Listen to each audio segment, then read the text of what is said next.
I would make sure I got my work done as fast as I could, no matter how sloppy it was, and I would be the first one in line at that easel. And I would paint, and then I would just go stand right back at the end of the line behind the entire class so that I could be the first one for the second round if there was going to be a second round. If I missed the rest of playtime standing in line, I was okay with that because I wanted that gloppy tempera paint. And the teachers would always, there was always a teacher kind of standing there watching, making sure you didn't make too big of a mess. And they would say, okay, today I want you to paint a picture of your house. So I'm painting, and it's sloppy and drippy, and I even liked sloppy, drippy back then.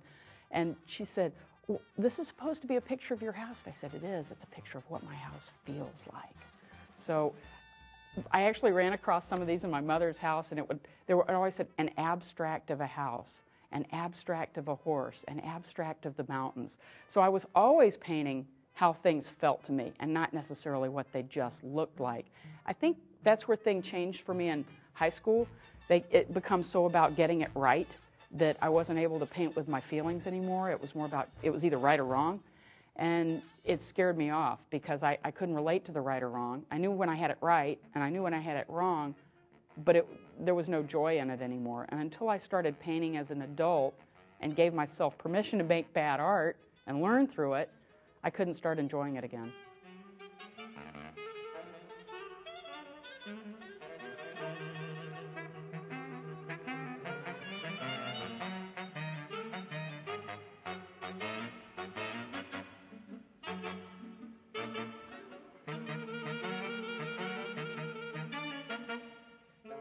I took art classes growing up as often as I could. Anytime we found out there was any kind of an art class or a craft class, I wanted to do it. If there was an art kit on the store, on the Walmart shelf or the Kmart shelf or whatever, I wanted to do that.